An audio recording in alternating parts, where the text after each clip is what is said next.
Tataas ng 20 pesos kada kilo ang presyo ng LPG bukas.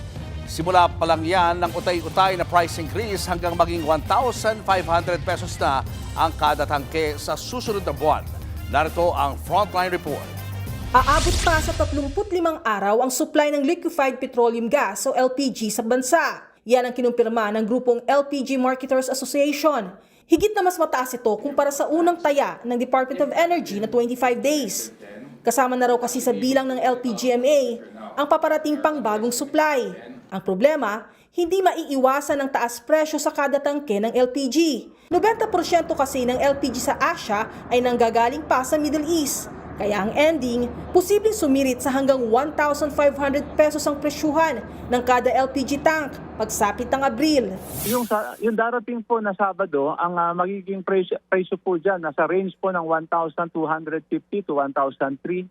Sa April po, ang papasok po doon yung 1,400. And then after that, 1,500. Hanggang doon na po yun dahil ang tinitingnan po namin for the last 2 weeks of the bidding, hindi naman po ito nag-overshoot doon sa ina-expect po natin na lumalala. Una nang inanunsyo ng LPGMA ang 330 pesos na taas singil sa kada regular na 11 kilo na tangke ng LPG. Pero imbis na isang bagsakan, napakiusapan daw sila ng DOE na gawing utay-utay ang price increase.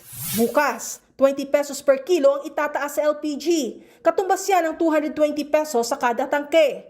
At pagsapit ng 1 ng Abril, may karagdagang 10 pesos per kilong increase o 110 pesos per 11 kilo. Paliwanag ng DOE, mataas na shipping cost ang isa pang dahilan ng taas presyo. Kaya po tumaas ang presyo this early dahil po yung mga barkong supposed to be na noong March 1 ay nandoon sa Middle East.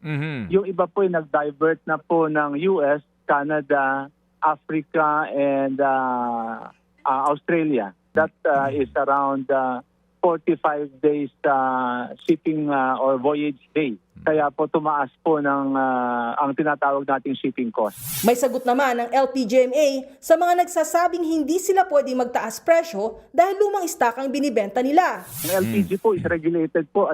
Yan po ang pagkakaiba namin sa diesel and gasoline. So yun pong stock po natin ng buong Marso. Ubus na po yung buong yun dahil yun po ay mga kontratang nagdeklara po ng force majeure yung mga supplier po natin. Sa ngayon, patuloy na nagsusource out ng dagdag na supply ang mga LPG marketers kahit mataas ang presyo.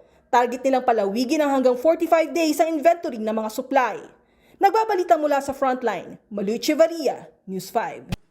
Mga kapatid, Julius Babaw po. Para sa komprehensibo at makabuluhang balitaan at talakayan, mag-follow at mag-subscribe na sa social media pages ng News 5.